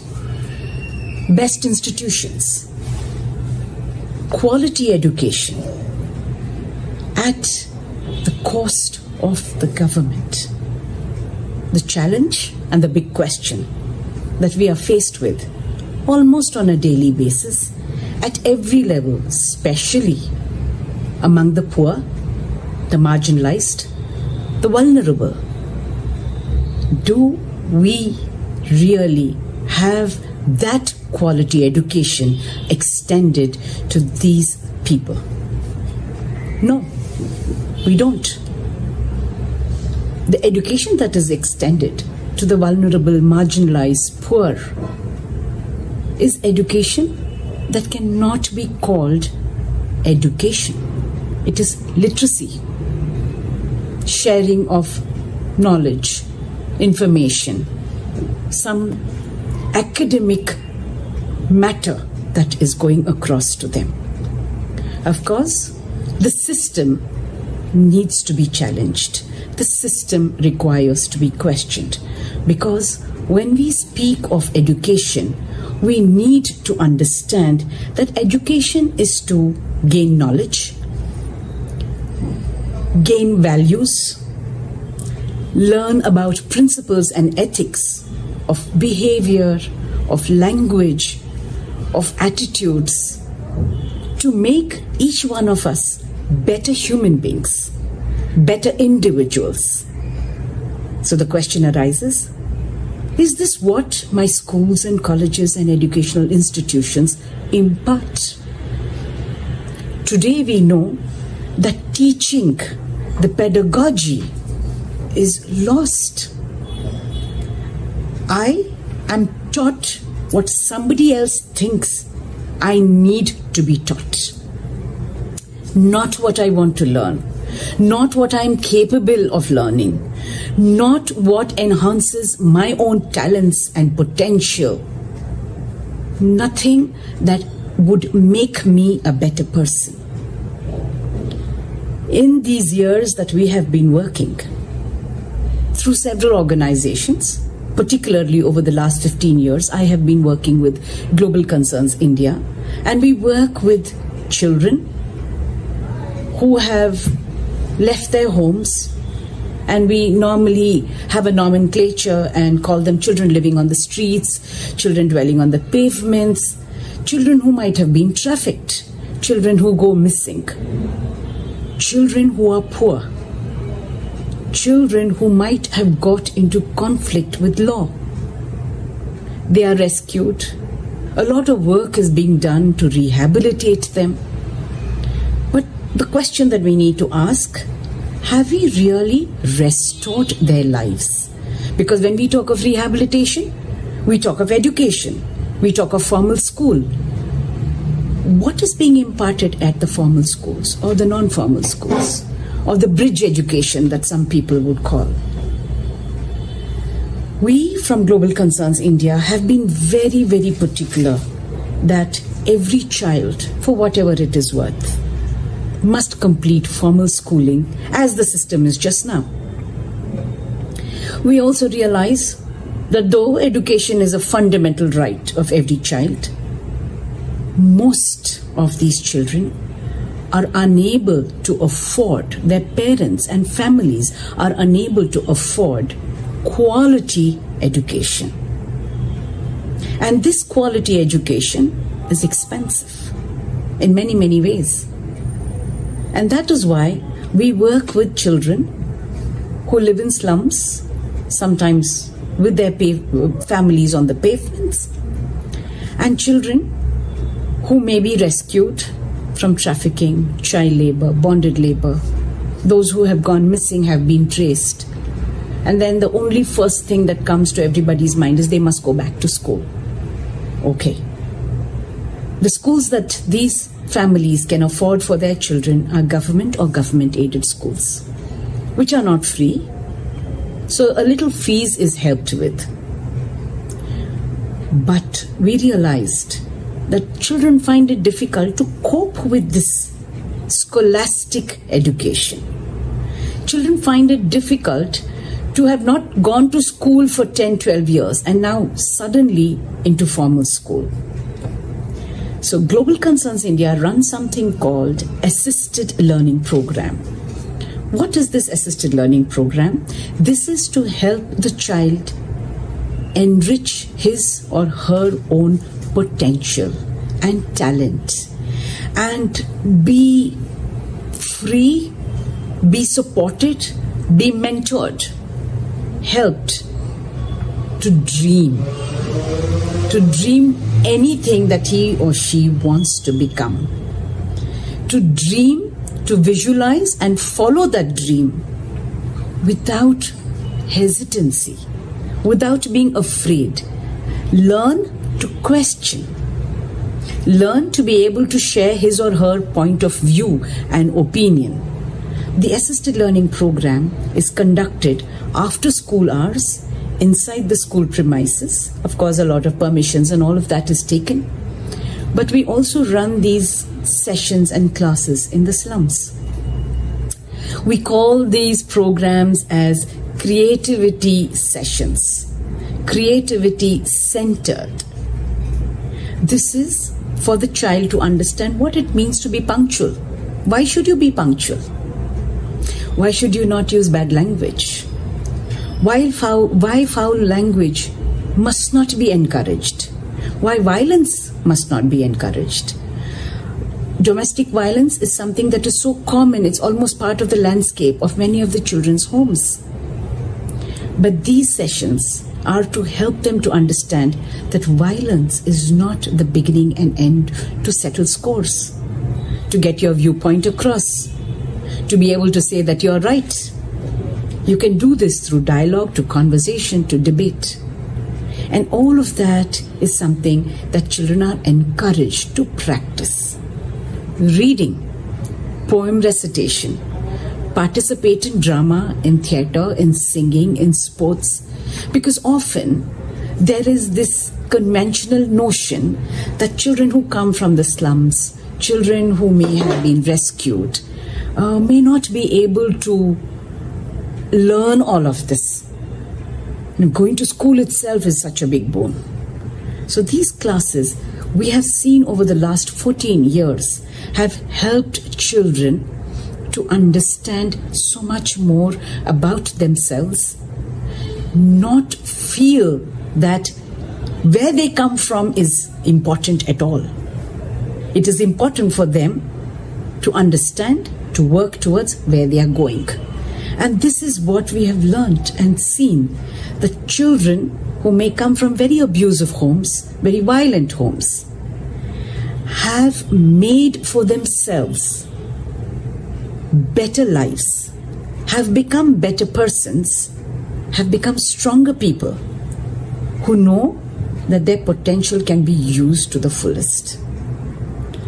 Civic responsibility of participating in activities, not just in their schools, but also their homes and their slums. Why you shouldn't waste water? Why should you be conscious about electricity? Why should you be conscious about paper? We see in schools, there is a systematic effort, because when I was younger, we used to keep our textbooks very neatly, very carefully, so that we can give it to students who will be coming into this class the next year. But see what has happened when we talk of capitalism, of commercialism of education. The notebooks that I used this year cannot be used by any other child next year. You have to buy a new set of notebooks. Why? Is the workbook something that could have been separate? Could the workbook be the only one that is bought new by the student next year? The amount of paper being wasted, trees that we cut, the selfishness that I can do whatever I want with these textbooks, throw them. I don't even teach my children, keep your textbooks carefully. Maintain them well, cover them, don't scribble on them, because somebody else is going to use it again. And these are issues that we want to ask ourselves. Why can my system not become more caring? Why can my system not become more understanding? And why should I have different kinds of schools and different kinds of syllabus? We know that universal primary and secondary education cannot be achieved in the absence of safe, enabling learning environments in homes, schools, and communities. And the potential for meaningful learning throughout life for all individuals rests on this strong basic education foundation. Because without this education, adult learning, we are losing out on the essential means to combat poverty, fight all forms of discrimination, or even equip citizens to actively participate in development and governance. The assisted learning program that we hold in the schools and in the slums is to involve parents and children to learn together. Now, of course, that is a challenge, because we are not telling that we are going to sit through sessions and classes and what happened in the class and homework and things like that. But we're talking about values. We're talking about living. We're talking about dialogue and conversation. We're talking about ethical principles. And this empowers the communities to improve their lives and transform their condition. Because there is no fairness when there is no inclusive education. Inequity in education remains a serious challenge. And this inequity is widened in a number of countries, including India. Our experiences show that children with special needs, child laborers, children living on the streets, children trafficked and rescued have no special attention regarding their education or standards that need to be modified or resources that need to be amplified to effectively cater to these children. Not a single school in our country can actually claim that there are teachers who are qualified to attend to the demanding requisites of this exceptionally large section of vulnerable children and youth. In fact, coalitions across India and the world over are crying hoarse to strengthen CSO engagement, yet there are systematic efforts to categorically keep CSOs out of this important consultation, decreasing and shrinking even the little spaces that may be available, because the significance of CSOs and the engagement of CSOs in policy making, in strategic planning, implementation and monitoring is not being regarded as pertinent and important. What we need to ask ourselves today is education able to stand alone? Because you're looking at children, especially those who are vulnerable, which means food security and poverty are cited as major barriers to quality education.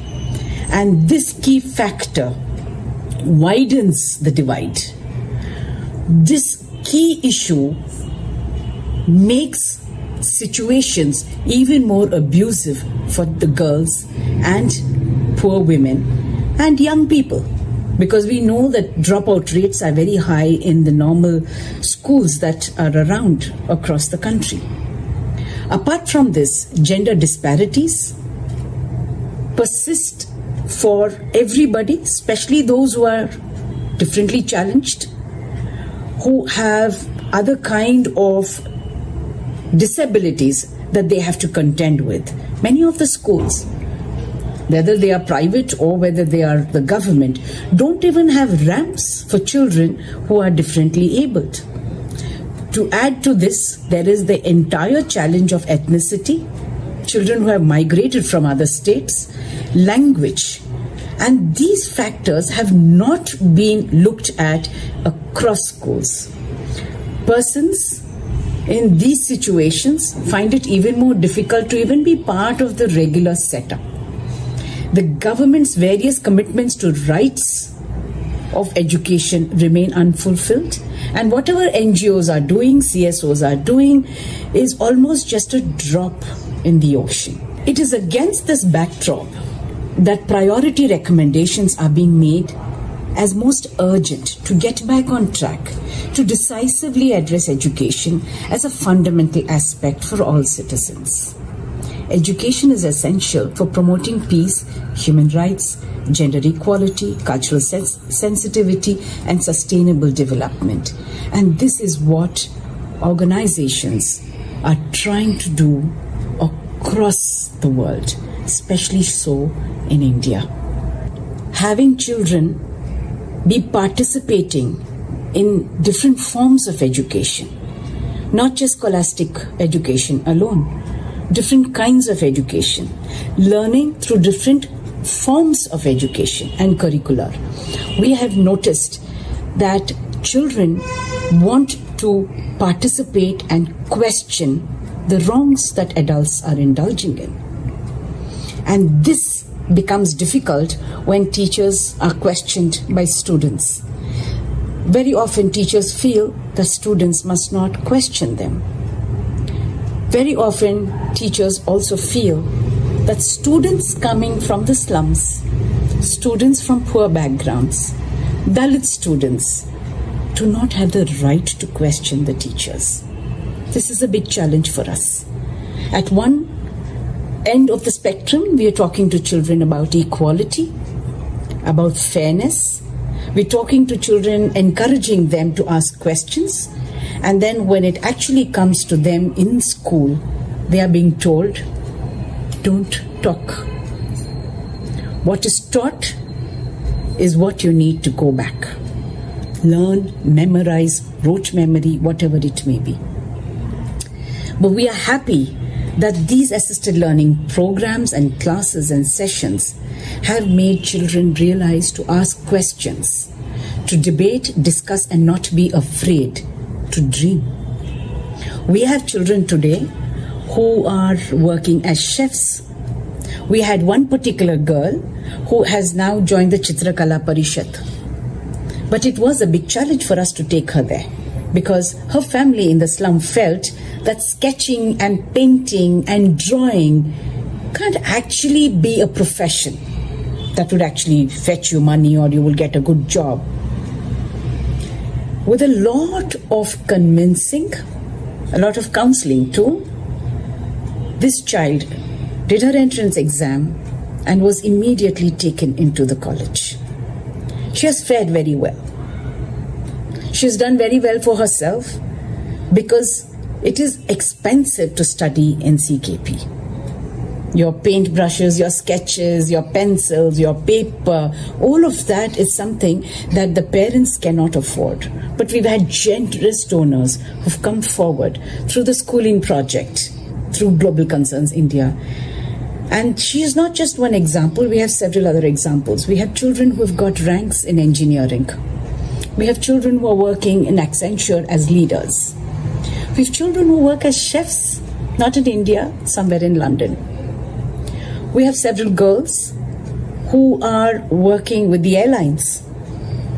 And all of this has been possible not just with scholastic education, but with this education that your potential, your hard work, your dreams can be realized.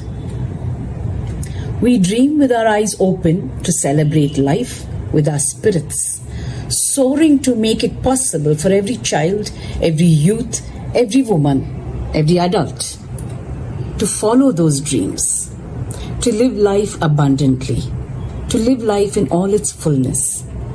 And I'm very grateful for this conference with the nomenclature, Let Us Dream, with our eyes open and follow these dreams. And let us shout out loud, anybody can dream. Everybody must dream, irrespective of where they are, which family they may be born in, which caste they might belong to, which ethnicity they belong to, what language they speak, what food they eat, or what clothes they wear. And it is important for us to realize that we don't want to teach anybody anything, but we want to walk alongside, sit beside our children and our young people, to be able to learn together, to be able to follow through with those dreams with our eyes open, so that all of us, each one of us, is able to live our life abundantly. Thank you.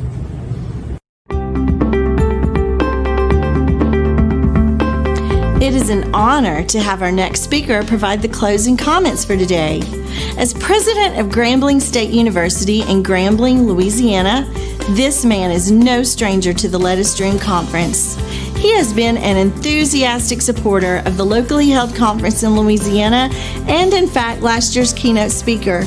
He brings with him 30 years of knowledge and experience as a legislator, lawyer, and now leader of the community's #1 historic black college and university. He is as engaging a speaker as he is qualified and has earned recognition for Best Leadership at an HBCU Grow Awards for 2 consecutive years. I'm very pleased to introduce President Richard Gallo to deliver the closing comments. Hello, I'm Rick Gallo, president at Grambling State University, the place where everybody is somebody. I would like to thank Father Lito and the entire Let Us Dream team for inviting me to say a few words at this year's virtual conference. The world has changed tremendously since we met last year at the Let Us Dream conference at Louisiana Tech in Ruston, Louisiana. I want to applaud the entire Let Us Dream community for your mission and commitment to making this world a better place. Mahatma Gandhi's philosophy of be the change you wish to see in the world has been your motto and guiding principle since your founding.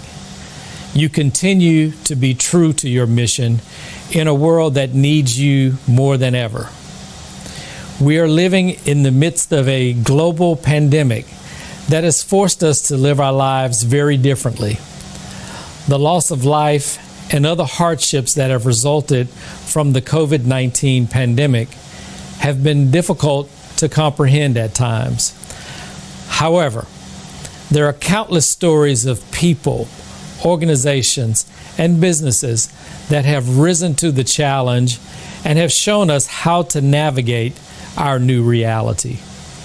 Solutions on the delivery of food, clothing, healthcare, education, and essential services have been reimagined. It has been inspiring to see the creativity and humanity of neighbors helping neighbors. Whether it's Zoom, Skype, FaceTime, Teams, or another platform, we have adapted to the way we connect with one another online and the way we've learned to mask up and socially distance in person.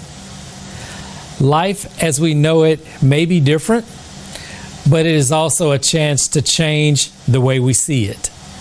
Let us continue to find innovative solutions to life's challenges. Let us continue to have the audacity to create in the face of adversity. Let us give ourselves to the work of building a better tomorrow. Let us learn from this moment in our global history. Let us be the change we wish to see in the world today and for generations to come. Thank you again for this opportunity. May God bless and keep you all. Thank you.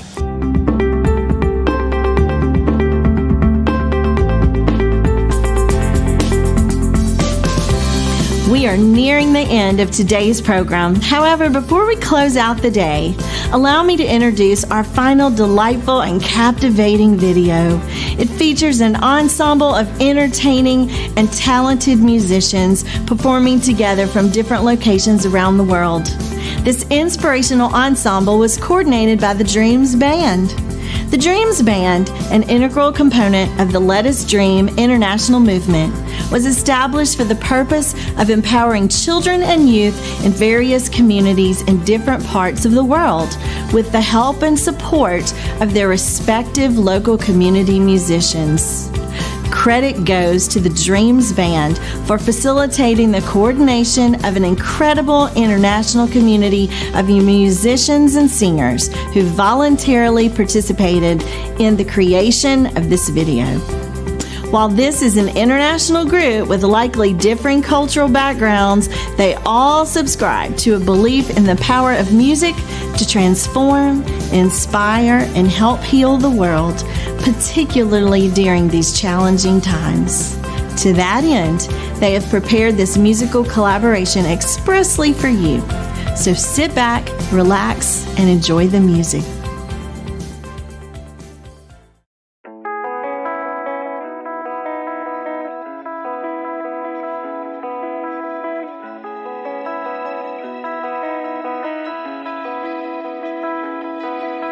Holding on to faith when my body's growing weak. I just wanna believe there's someone to seek. Just take a deep breath, watch it all start unfolding, taking backs. There's no one that will put you first. On and on, goes on and on, like a broken song. Who's gonna save the world? Are you gonna send somebody, an angel or an alien? We're dying every day. Save the world.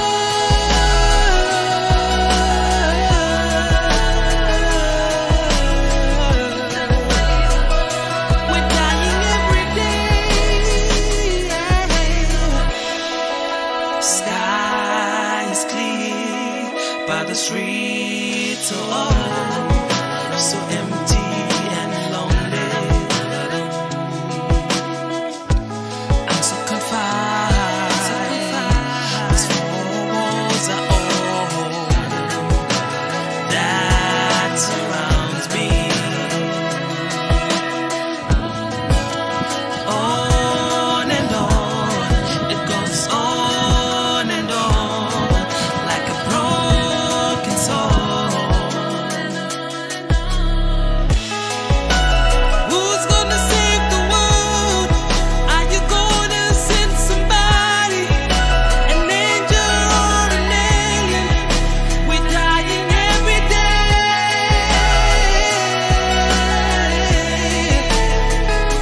Save the world.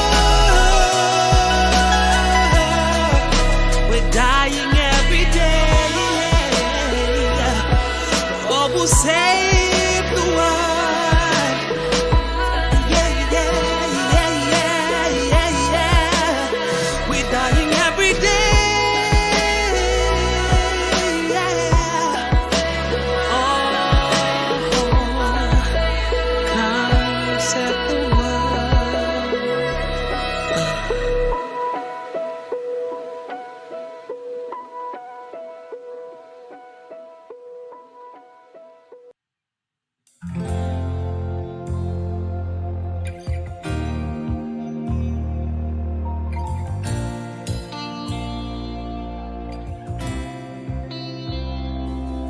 I know that what we wish for simply can't come true unless we make it happen together, me and you.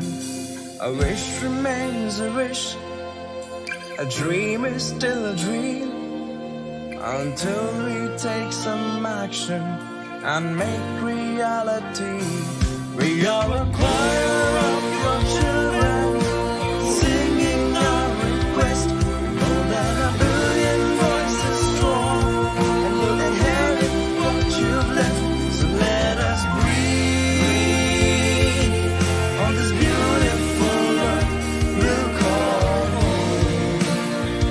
when we've grown.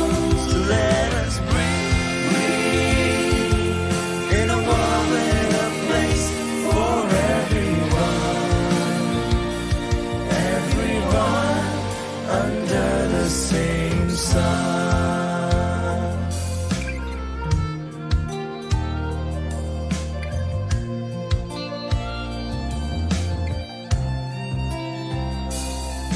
Before we take possession of this world, we'll ask, would you have us carry the burdens of your past?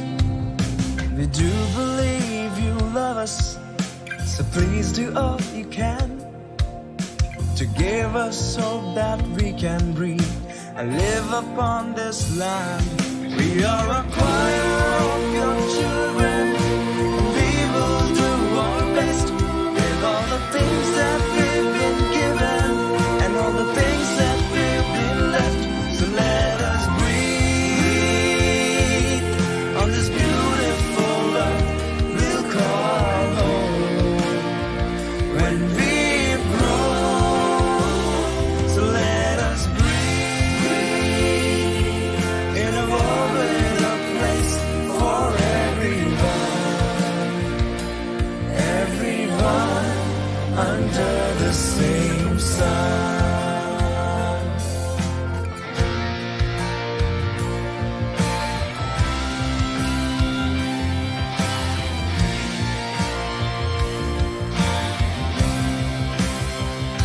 So let us breathe on this beautiful earth we'll call home when we've grown. So let us breathe in a world with a place for everyone under the same sun.